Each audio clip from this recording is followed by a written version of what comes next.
easy to take it to work if I need to, and it's more of a like powder. I don't know if it's going to show. But yeah, I feel like I don't get as much white residue anymore when as opposed to using Batiste. And yeah, I just feel like it smells quite nice as well. But I feel like I don't need as much, and I feel like with the Batiste one that I was using before, it leaves like quite a harsh white residue, whereas I feel like because you can control this a bit better, I just think I like this a lot more. So I've been using this a lot this month, along with the Rehab. I think it's like little oil capsules that they have, and I love putting them in my hair after I've washed it.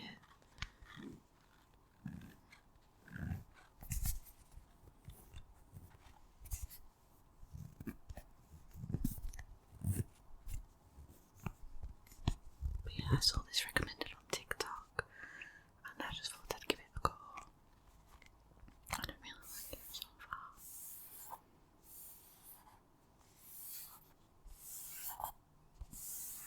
Next, sticking on with beauty, I've got the NARS Sheer Glow Foundation in shade 2, like 2 Mont Blanc, and I absolutely love this. It's quite sheer formula, so I find that I can build it up if necessary, but I like the fact that it feels really lightweight on my face. I've used a lot of NARS products over the years, and their foundations are one that I always keep coming back to. I was choosing between this and a different one to wear my wedding day. I ended up going with a cosy one for my wedding day, as it had like a tiny bit more coverage. But this is just an absolutely stunning foundation. Like I said, I just love all of NARS's foundations. I like their skin tint as well, and I just feel like you can't go wrong. But the only thing I hate about NARS ones is they don't come with the pump, so you have to buy that separately, and again I just feel like it's a bit of a gimmick, but it is really annoying not knowing. Like, you just kind of got to put it on the back of your hand, and I feel like wasted product can come from that.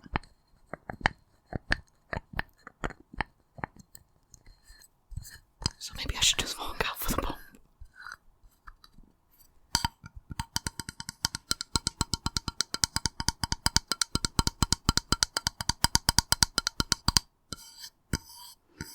It's also the foundation I'm wearing today, and I think it just sits so nicely on my skin. I can't say a bad word about it, really.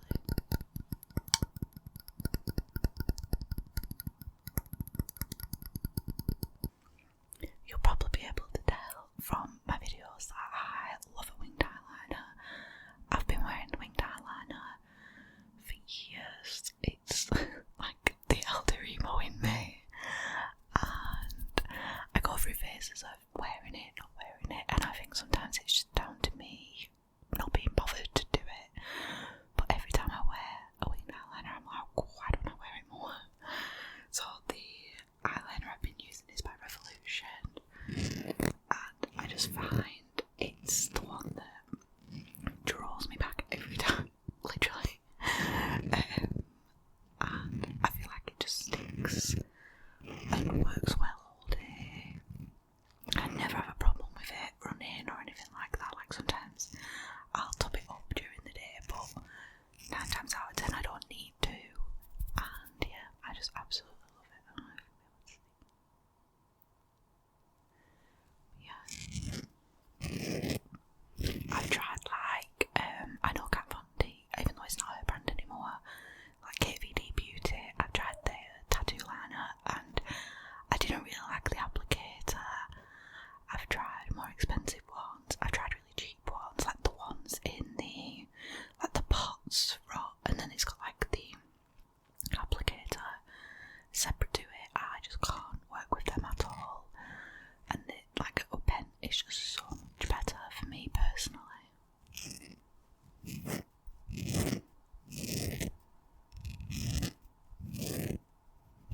Like the tip of it is really good. I don't know if I'll be able to show you. Like,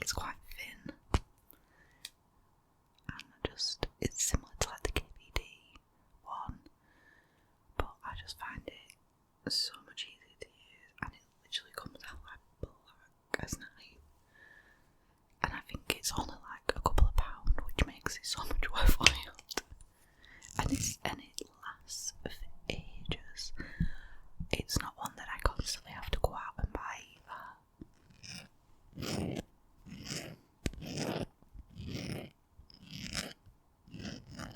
So yeah, now I'm back in my era of wearing winged eyeliner. I'll probably be using this a lot more.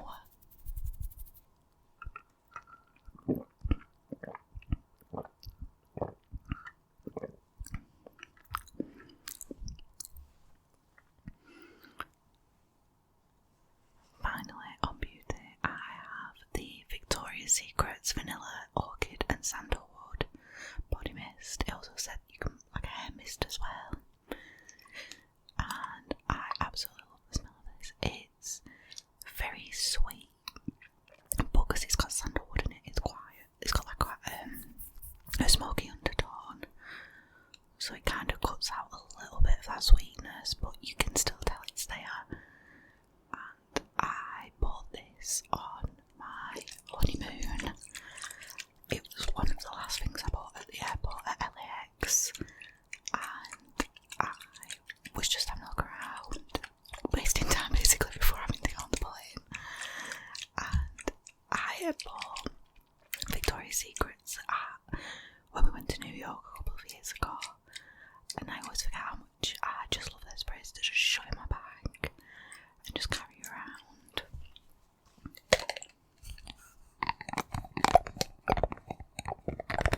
And also kind of like it reminds me of our honeymoon, even though I didn't really wear it on our honeymoon.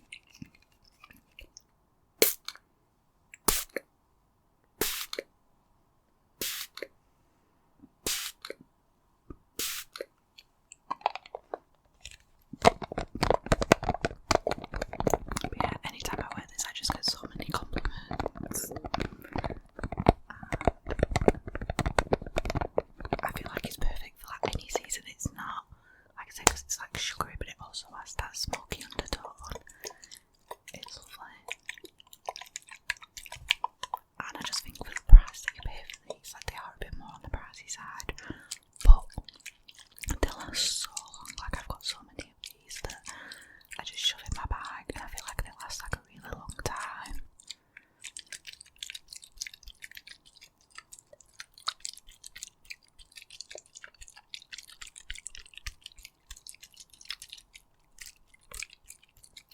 Plus, I think it also makes the nicest water sounds.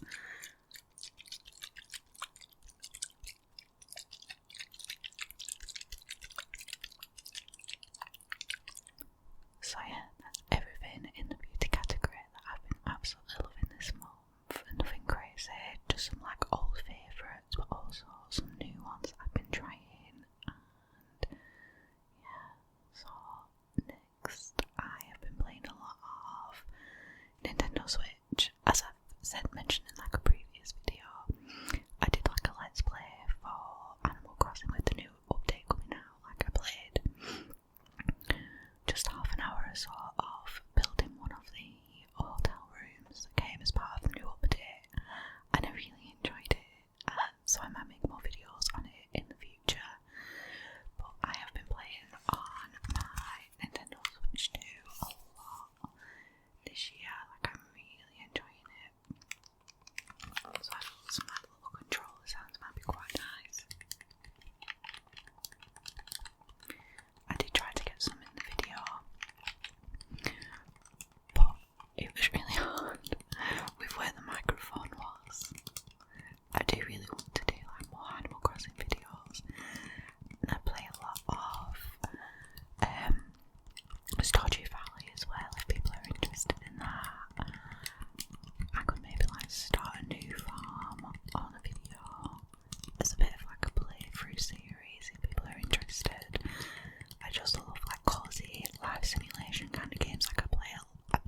also let me know if you've been playing the Animal Crossing update and what your villages are like, and also what the Switch games you play. I have also played Tiny Bookshop. They've come out with a new update as well for the winter, so I might download that and give that a go because I've not played it in a while. But yeah, I'm always looking for new Switch games like Cosy Vibes, so if you've got any recommendations, please let me know.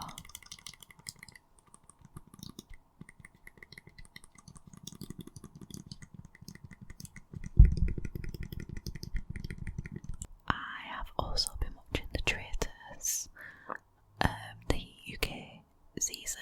I know that there is a US one going on at the minute. Is it Celebrities in the US? And we've just had the UK Celebrities, but because we were away, we kind of missed a couple of episodes, and then I found it really hard to get back on track. So we didn't watch that, but it was really good. I was kind of keeping up with it on Twitter. And I've watched like every other season of The Traitors, like the UK, and I know that Australia is meant to be like absolutely unhinged, so I might give that a go. I just think it's the perfect kind of television to be watching at this time of year.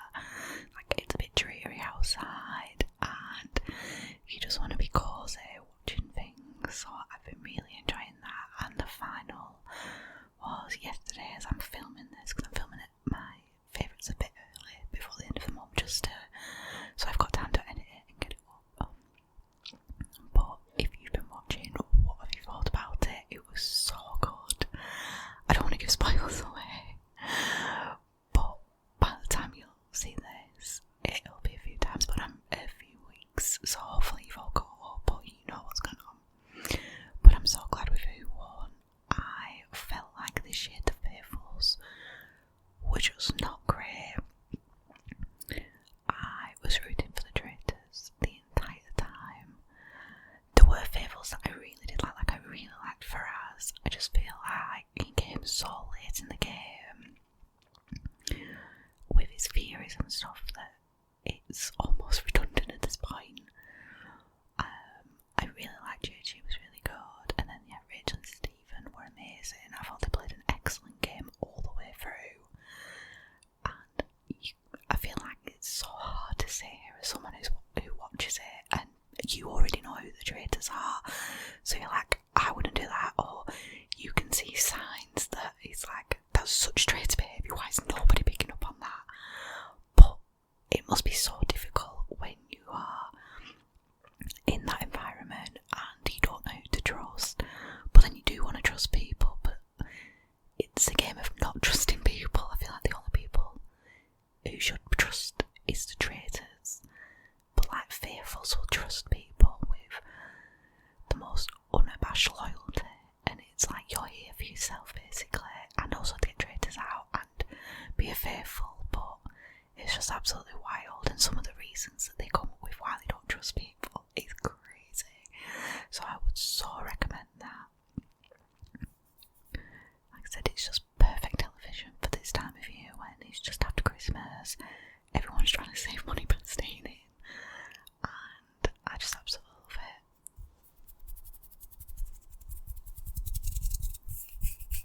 Keeping on the entertainment theme, my favourite film this month is 28 Years Later, The Bone Temple. I saw it opening weekend and absolutely loved it. I thought Ray Fiennes in it was absolutely sensational as Dr. Kelson.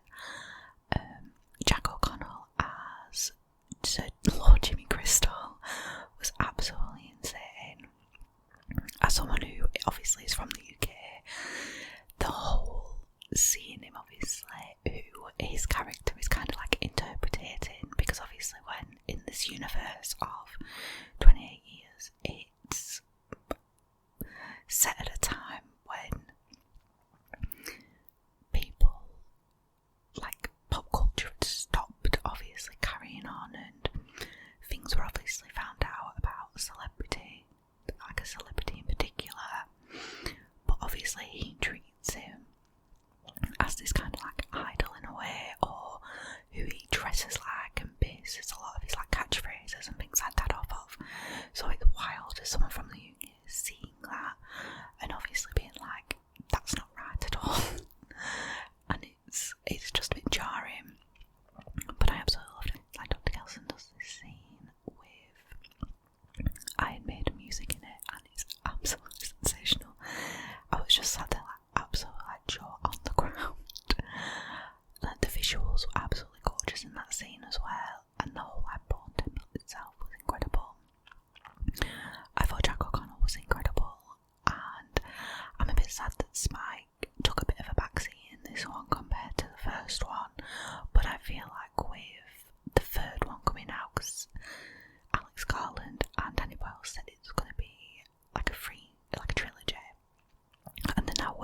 script for the third one because it's been greenlit, then I feel like he might have more to play in the final film. The last 5 minutes of the film had my absolute jaw on the ground. Like, if you know, you know. Again, I don't want to say spoilers, but that was incredible. And I'm hoping Aaron Taylor-Johnson comes back in because he obviously plays Spike's dad, but he's nowhere to be seen in this second one. It very much felt like it was about Dr. Kelson, Samson as well. Like, their story was absolutely beautiful.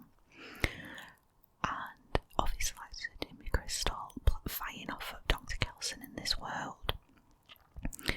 So yeah, I'm really excited. I think in terms of my rankings for the films, I think it's The Bone Templars top, then I think it's 28 Days Later, then 28 Years Later the first one, then it's 28 Weeks Later.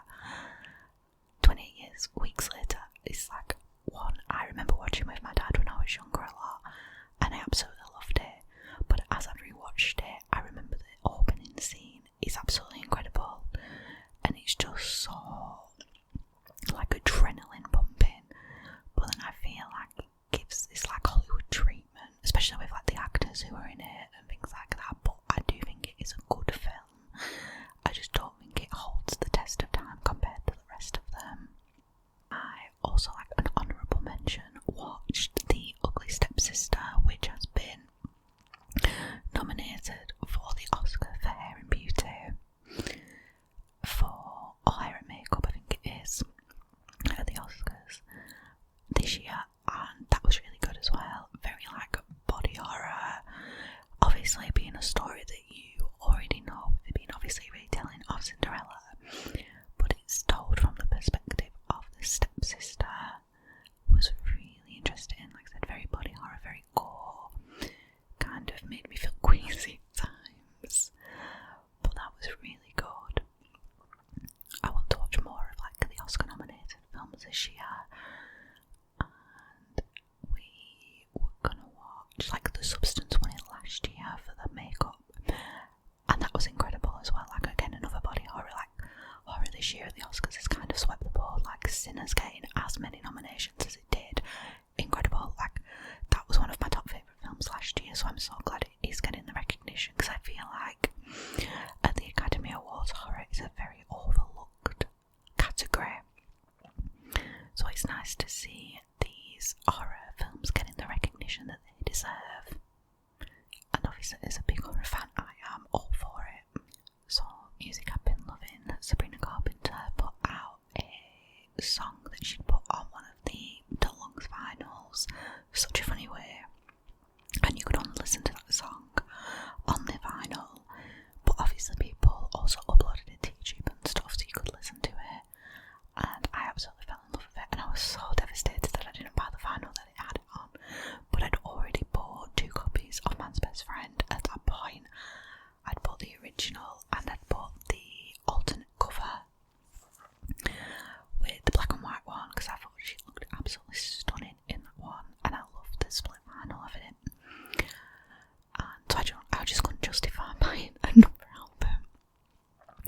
But over Christmas she put it on Spotify as like a bit of a Christmas gift to the fans, and I've been playing that non-stop. I just absolutely love it. I feel like Sabrina Carpenter could do no wrong, and I'm really, really hoping that she does again this year. I saw her last year at the Short and Sweet tour, and she was incredible. It was so fun. Like, she is quite literally like the Polly Pocket of pop. I'm obsessed with her. So I'm really hoping that she tours again this year. She kind of left a bit of a cryptic Instagram reel thing at the end of last year, being like, talk to you soon, or 2026 is, we're not even started yet, sort of thing. So I'm hoping that we're going to get a tour for Man's Best Friend, because again, that's one of my favourite albums from last year. And I'm obviously also loving Harry Styles' new song Aperture. At the time of recording this, I am hoping to get Harry Styles tickets. Fingers crossed for me, please. Like send a prayer. I might update and be like, I got tickets, because this will go out after the Ticketmaster war. So I'm hoping that I'll be able to get tickets. I'm a bit like, oh, I don't know. But I did go to the Love on Tour at Wembley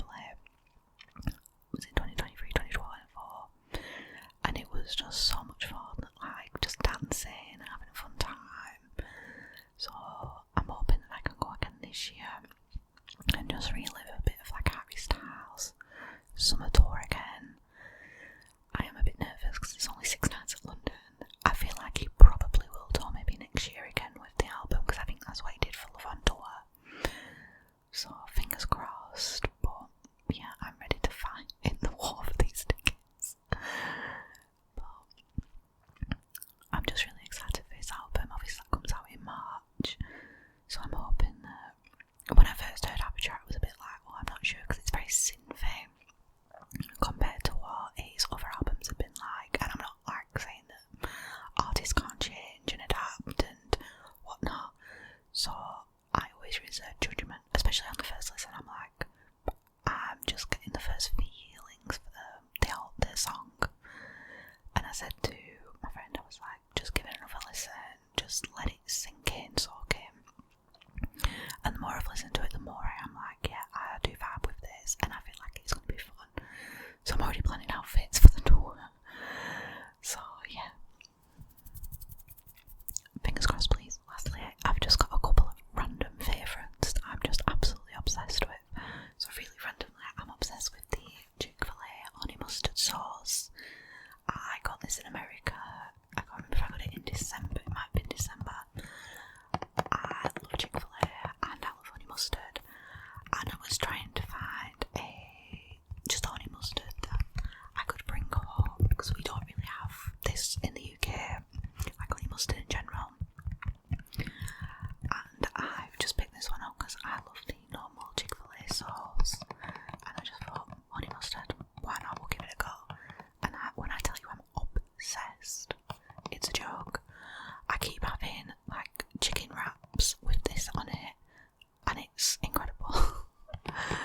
I am really worried that I'm going to run out soon, but my mum and dad are going to America later this year, and I'm like, I have a list of things I want, this being at the top, please. But no, I absolutely love it. That is one of the things like about America, is their sauce selection and food, even though it's absolutely wild, it's so much better than it is over here. So yeah, again, like I said, really random favourite, but I have been obsessed.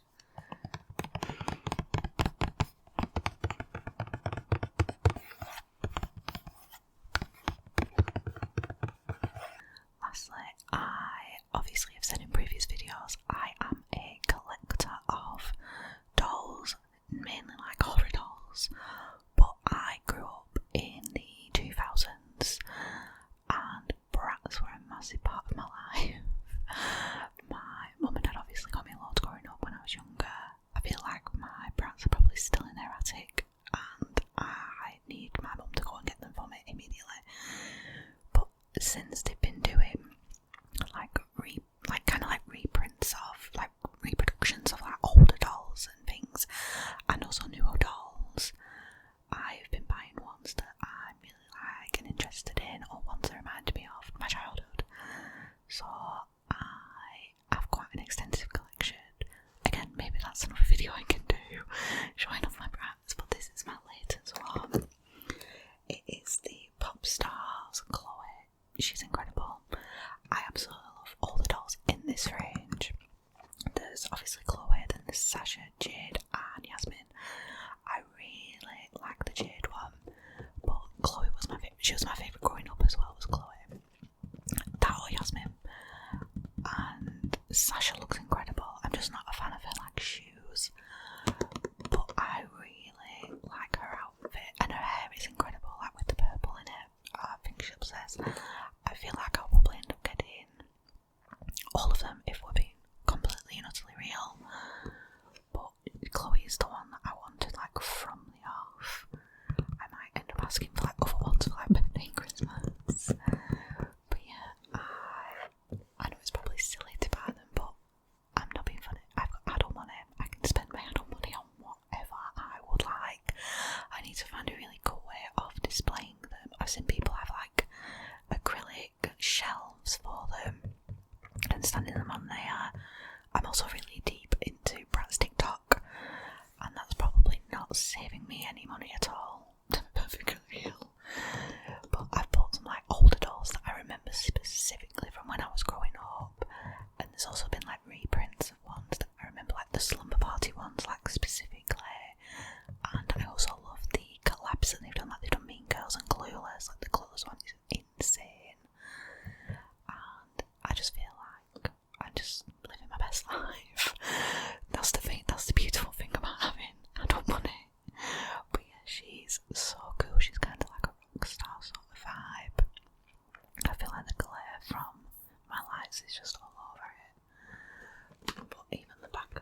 Max is incredible. Like, she looks absolutely insane.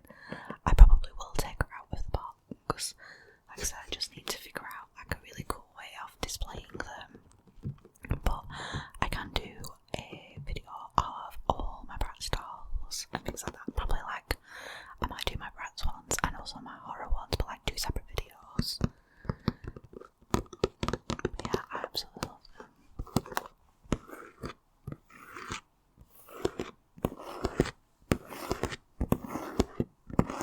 So yeah, that is all my favourites for January. Quite short and sweet.